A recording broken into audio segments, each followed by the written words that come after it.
Hello and welcome to A Pair of Dice Lost podcasting channel. My name is Brendan. My pronouns are he, him, and I'll be your storyteller for this game about living gods on the wrong side of the law. Joining me for this game is... Hey there, guys. My name is Tyler. Pronouns are he, him. I'm going to be playing Ricky, the fire-aspected street exorcist. Hi, everybody. My name's Christina. I will be playing Elion. My pronouns are she, her, and Elion's pronouns are they, them. They are a water-aspected investigator. Hi, everyone. My name's Cody. Pronouns are he, they, and I play Devine, the air-aspected shady businessman. Hi, my name is Britt, and my pronouns are she and her. I play a wood aspect named Rush Ferris, who has a ferret familiar named Zeke. Together, they specialize in archery, larceny, and dance. Hi, I'm Michaela, she, her, and I'll be playing Turali of House Regara, an Earth-aspected leader of a small military force known as the Tyrants, who cooks the books for the gang. And this is Exalted, like a dragon-blooded. Act 2, Relics and Revelations.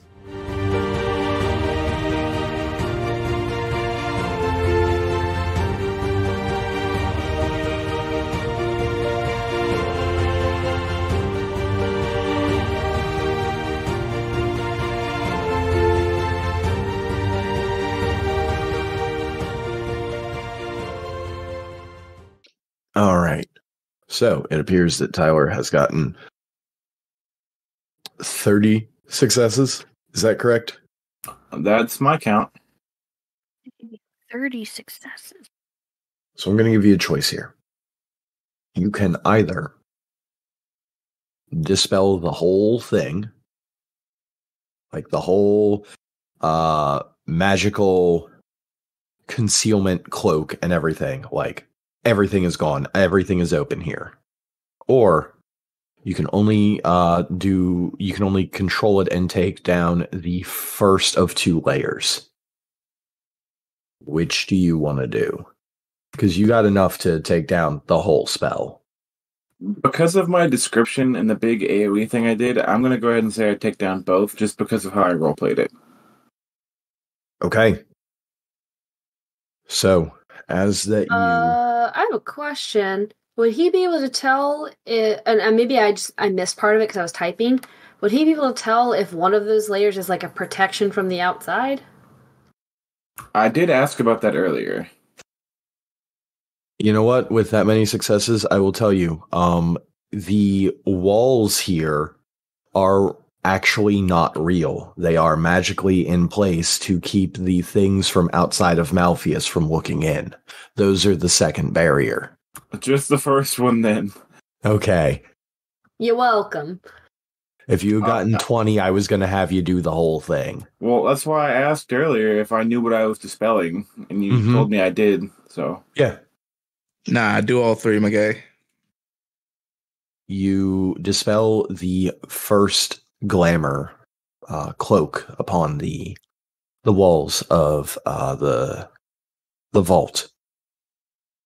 In doing so, the vault appears to open up about another 10 feet on every side, as that more contraptions and devices are shown. The inner workings of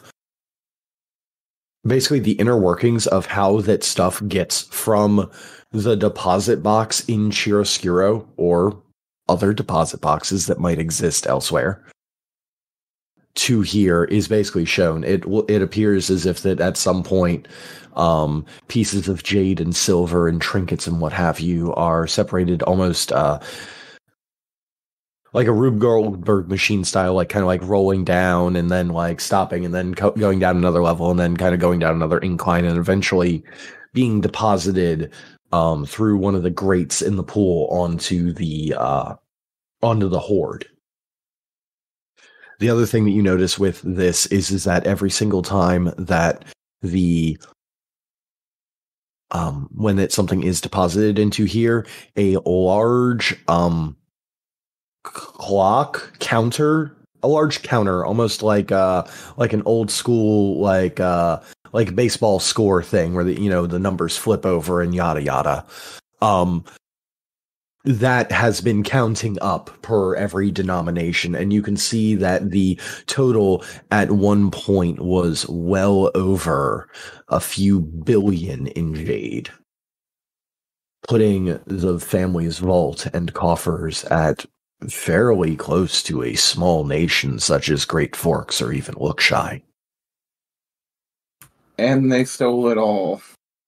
Yes, and someone, specifically someone, not a crew of someone's, stole all of it in one go, according to Elliot. Consider our BAMs boozled. Yes, according to what Tarali mentioned, between the god that we meant and the goddess of secrets, if it's only one person that knows something, the goddess of secrets knows it. So this was just one person that did all of this. And they hold up basically a vial that's got a sample of the black hair in it. They've got, Brendan, is it really long hair or is it like shorter hair? What's the length on it? It's shorter-ish hair. It's about it's a few inches. It is nowhere near as long as my hair is out of character. It's probably like 3 to 5 inches long. It is short-cut black hair. So they have dark hair, and according to the fingerprints and whatnot that I found, they've got rather large, meaty hands. So who do we know that has short, dark hair and large, meaty hands, or is capable of making themselves strong like that? But another question that got brought up in the chat was with a 16 to investigate this place, would we be able to tell if this is where Balar was actually killed and then the body was moved? Because there was, when I did an initial investigation, it was apparent that the body was moved, if I remember correctly. So were they killed here and then potentially moved up there?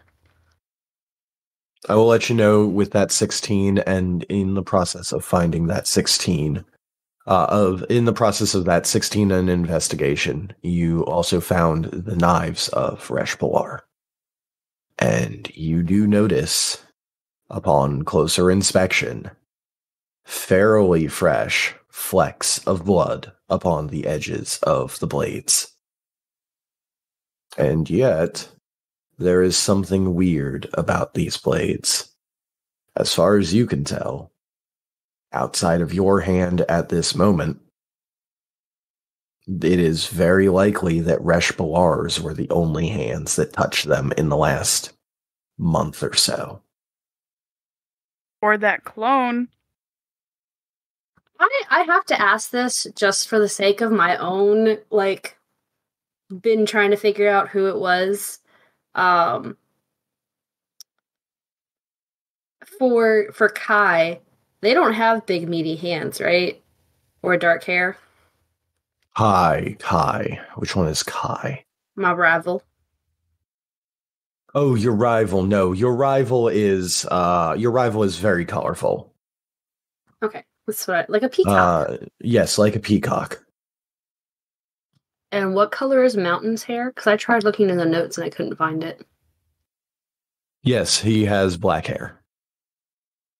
Okay, and then my other question was, I pulled up Gagari Karsa's description, and it says that they have tattoos on their skull. Are they bald, or do they have some hair?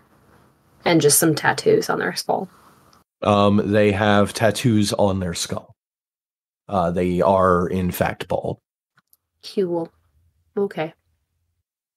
So, looking at the daggers, I'm going to look at Ferris and the rest of the group. So, other than me, no one else has touched Balar's blades except for Balar, from what I can tell. So either it's someone posing as him through some kind of magical means or weirdness, or he offed himself, which I don't want to think is the case, because that makes this whole situation even weirder. Brendan, did I get a vibe of like the types of magic being performed around here? Like anything else other than that cloaking spell that I dispelled? Oh, there is so much magic just outside of this room, my guy. Well, yeah, but like in here. I know we're literally in hell, but other than that.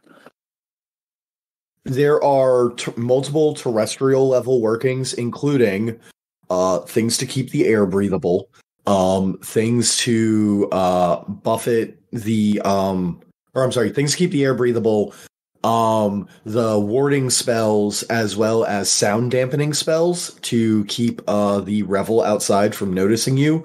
You also, as a sorcerer, and in having kind of like pushed yourself up against these wards, notice that there are even higher tiers of sorcery at work here, things that you have only heard of in like legend.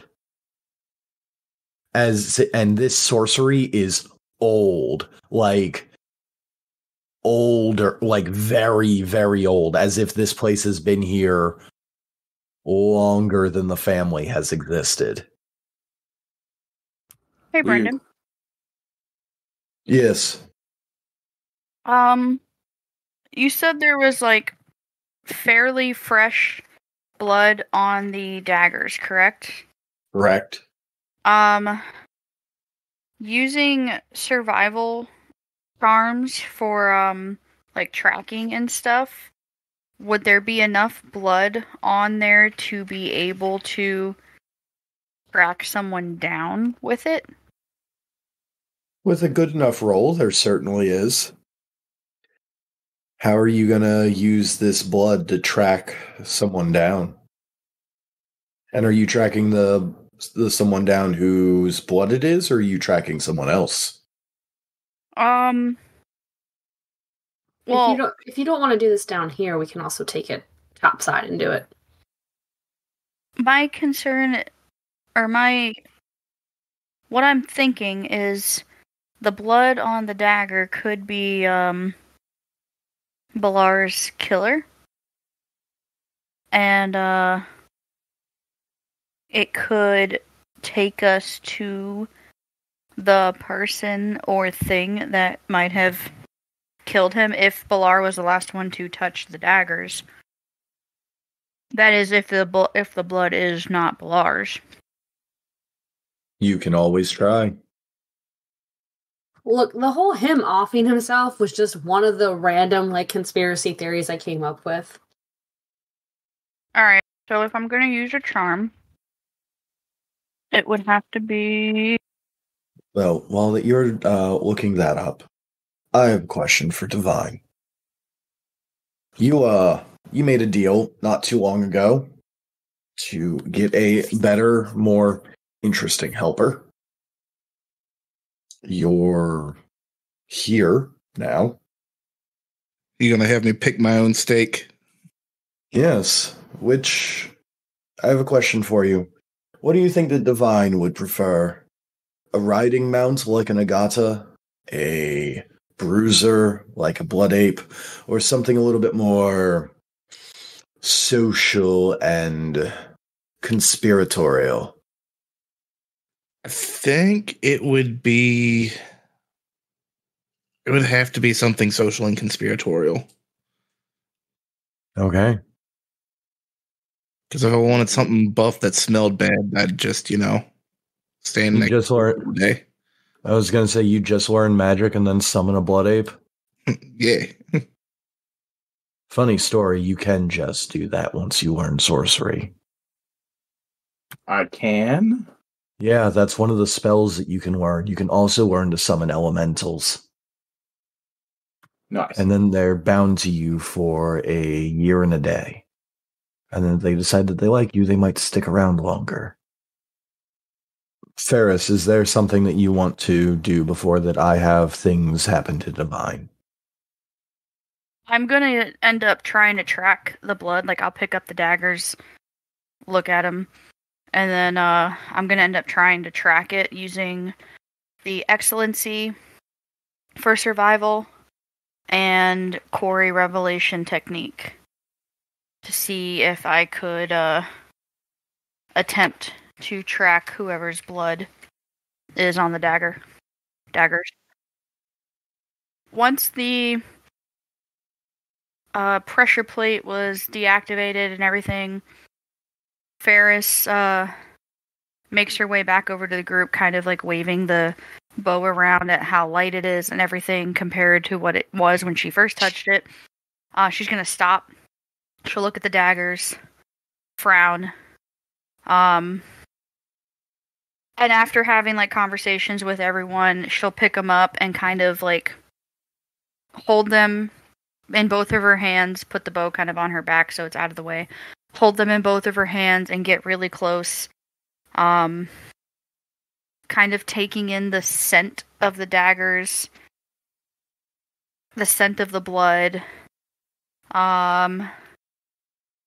For her tracking, I'm not gonna lick it. I was gonna lick it. I'm not gonna lick it. Are you sure? I was going to suggest you lick it. I was going to lick it, but you know what?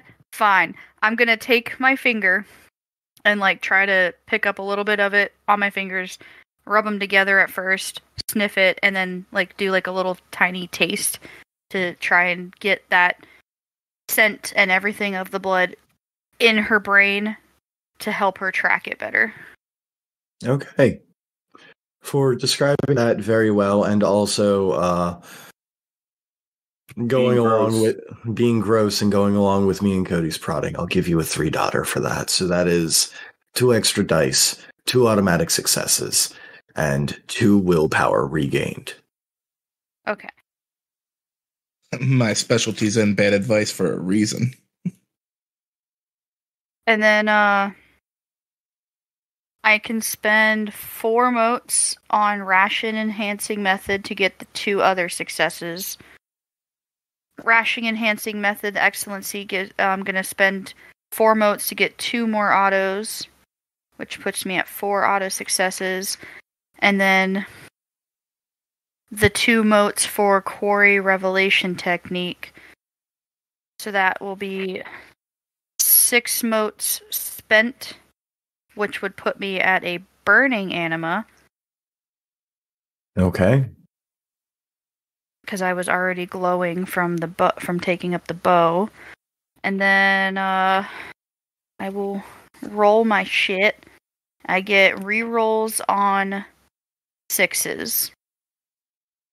And that is what and survival? I'm going to say wits and survival. So 6 successes total. With 6 successes, you taste the blood upon the daggers that you know for a fact were once wielded by your brother. And upon tasting them, there is a sudden, familiar, but weird, because you're tasting it instead of smelling it, cascade of flavor instead of aroma across your palate, as the scent and taste of the harvest in fall comes across your lips. Your dragon-blooded nature, your sibling nature, everything immediately cries out that this is, in fact, your brother's blood.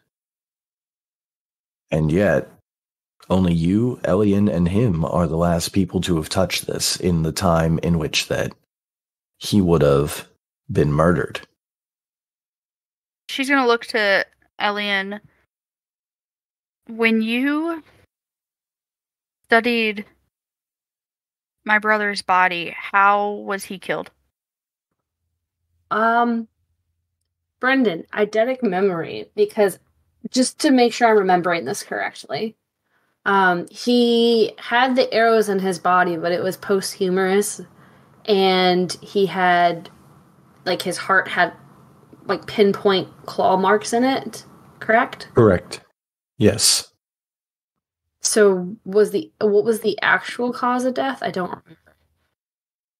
The actual cause of death is exsanguination through dagger strikes that had been hidden using medical techniques to sew the through medical techniques and charms to sew and knit the dead flesh back together without making it look like a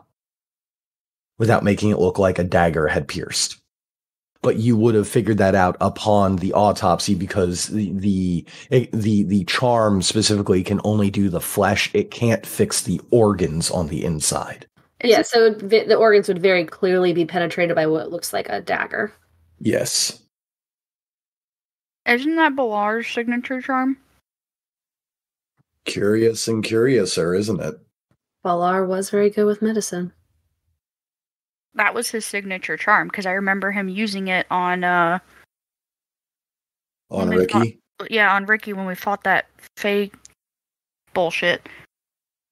Actually, he used it on Ricky directly following the Thanos fight. That's what it was.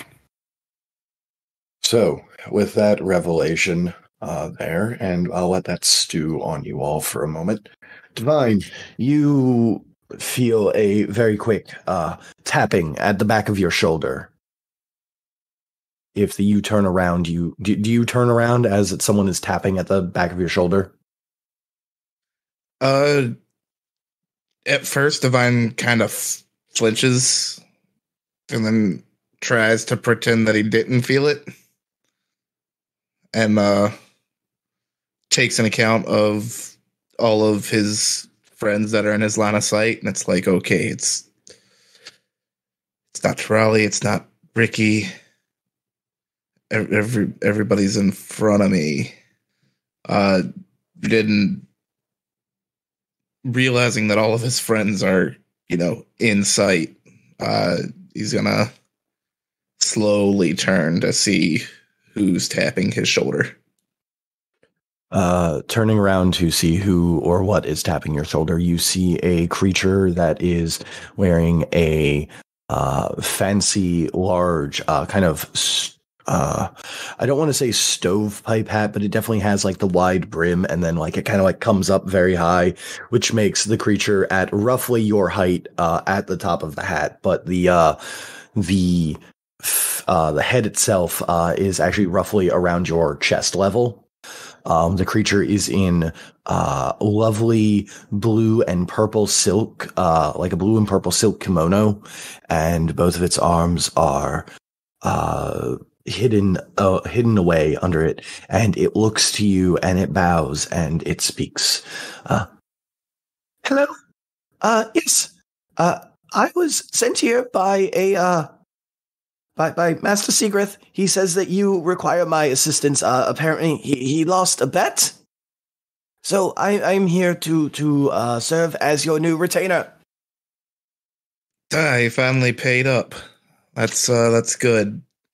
It has only been a few days. It does take him time to return to Malpheus to set his books in order. I apologize for any undue problems that this may have caused. Nah, nothing undue. Like, we're in the neighborhood anyways, right? Yes. I sensed the presence of the new person who I'm assigned to serve, so I came post haste. I even made sure to take the secret routes so as not to disturb the revel and draw undue attention onto yourselves. Yeah, speaking of that, is that normal out there? Oh, yes, quite normal for the first few days after calibration. The demons are very rowdy. You see, it's sometimes the areas between Malpheus and the creation tend to get a little thin around this time of year. So they're coming back with new conquests and stories and yada yada. It'll eventually calm down once Adderjan gets bored and flays the skin off of the rest of them. I don't know how to convey into words the blink I just did. Not for either. Of course, that makes perfect sense.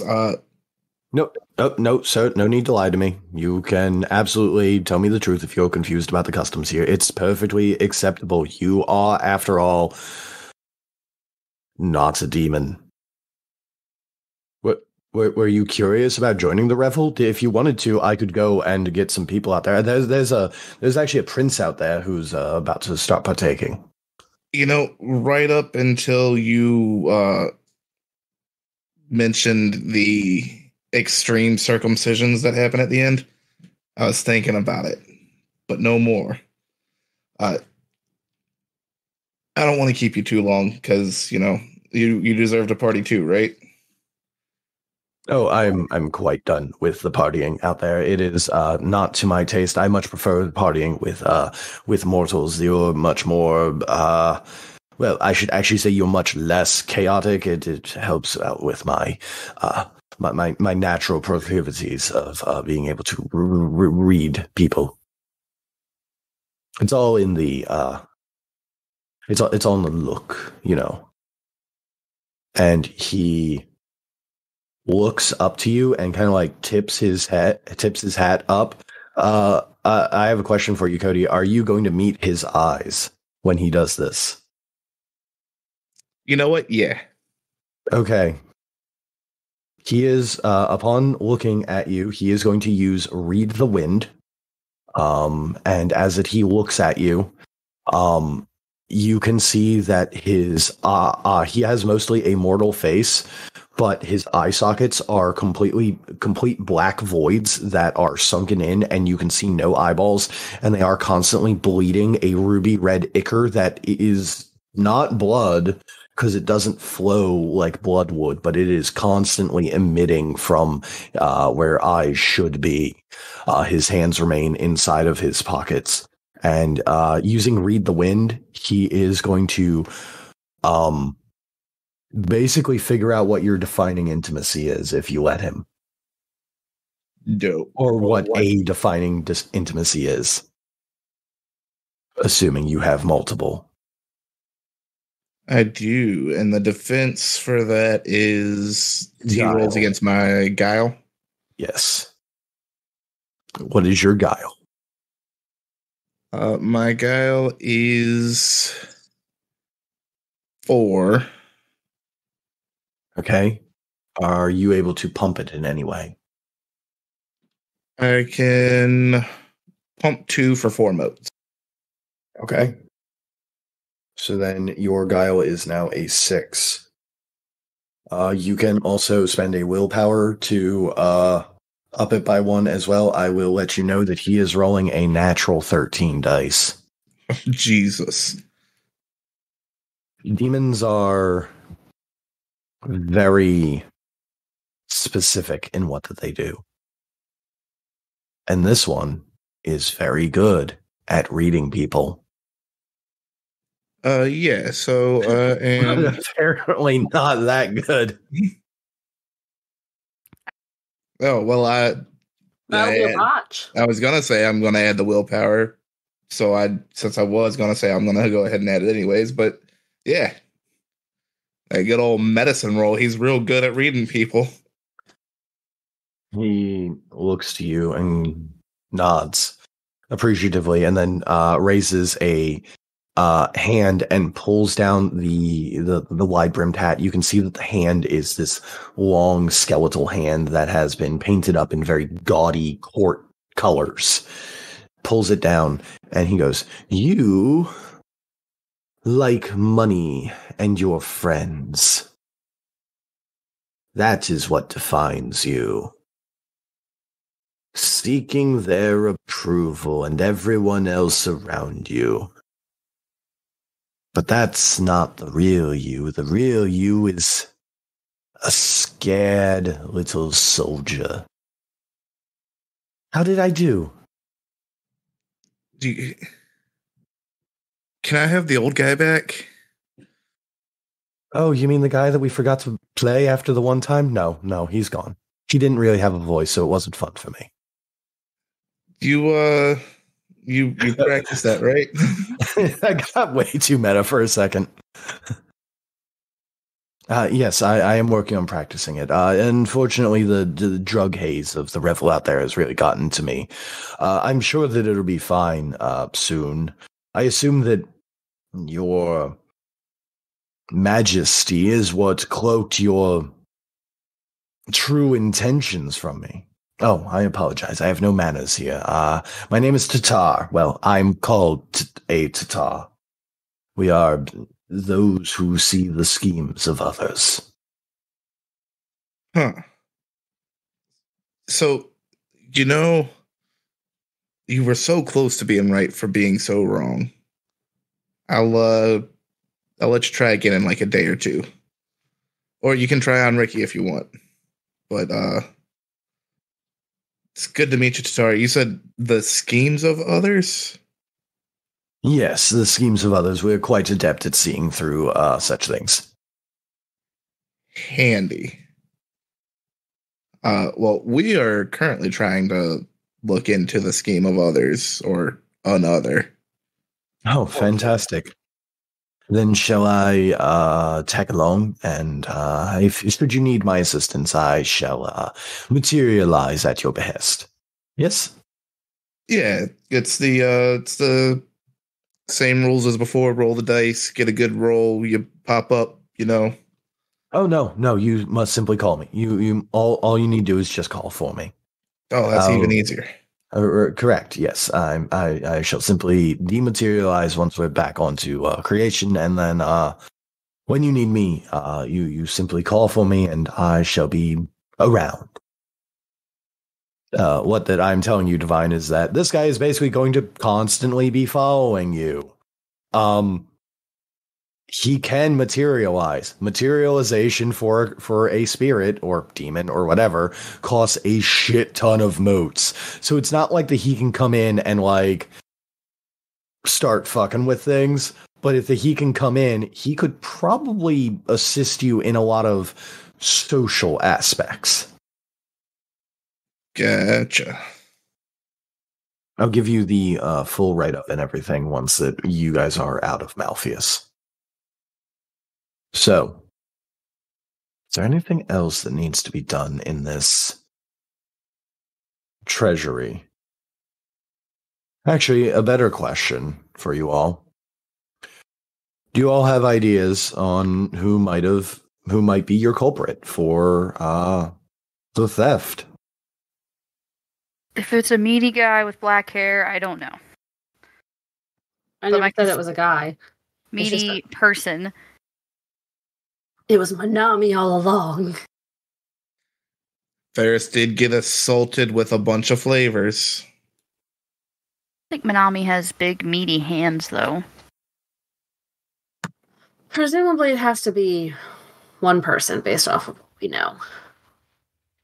So, and the clues we have currently are 3 to 5 inch long black hair, or dark hair. I think it was black hair. Black hair, yes. Yeah, black hair and large, meaty hands. So they either are able to, like, they normally look like that, or they can spend some charms to beef themselves up. And there's only a few people that we know that fit that description, as in, like, one that I can think of. Big question here. The person who would know the secrets. If they don't know who stole the money because only one person's done it, could they at least know who's been in the vault? So no, because since it's only one person that's stolen it, they can't know about it because it falls outside of their purview. Gods and those kinds of things are a little finicky like that. Hey, yo, Nara, tell us your secrets.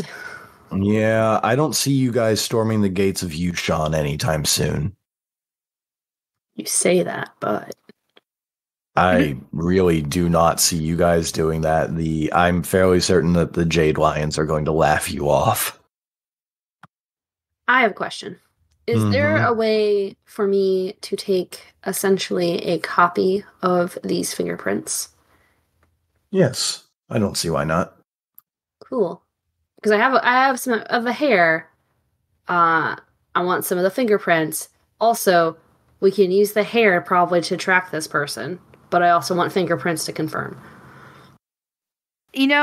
Fair. I mean, if I can track the blood by use charms using blood to track someone, can I use the hair to track someone?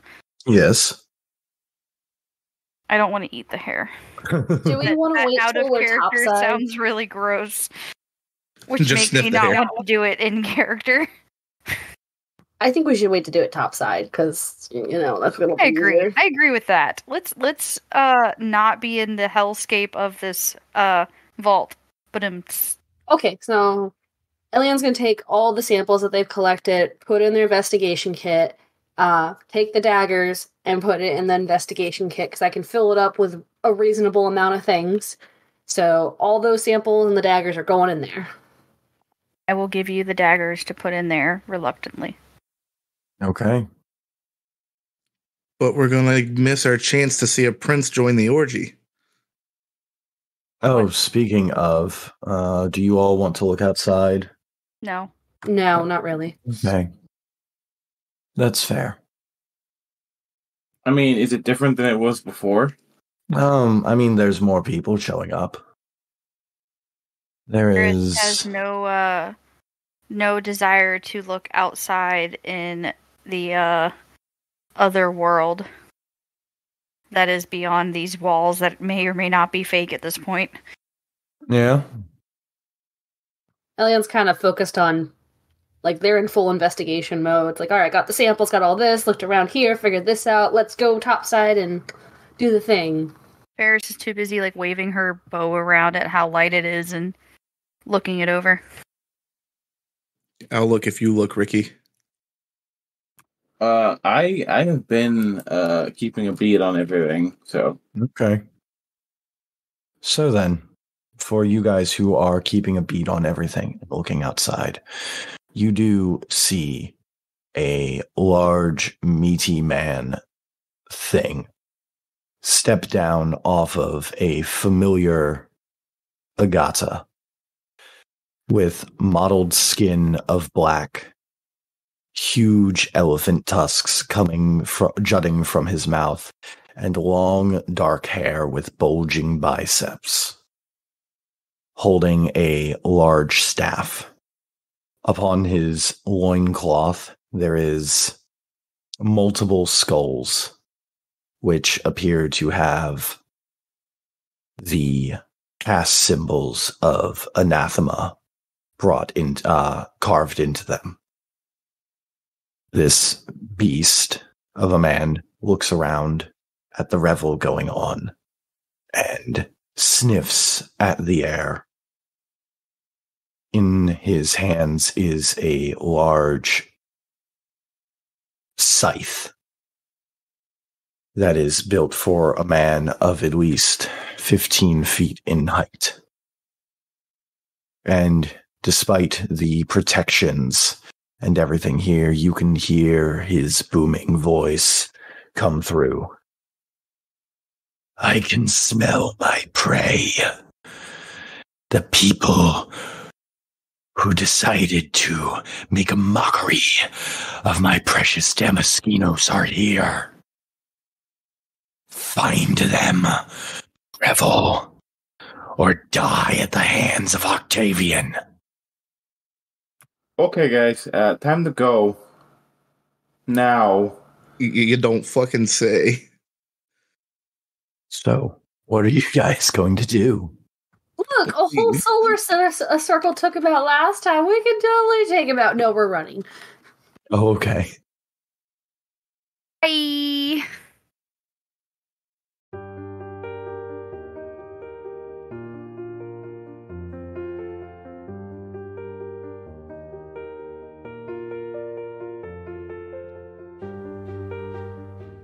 Thank you for taking the time to enjoy our show.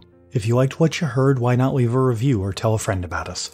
It helps get the good word out about the work we put into this show. If you wanted to ask us any questions, you can contact us through Twitter @apairofdicelost or email @apairofdicelost@gmail.com. The theme song for this game is Dragon Dance by Raphael Crux, used under a Creative Commons license. And for making it this far, I saw that cool thing you did, so have some stunt dice.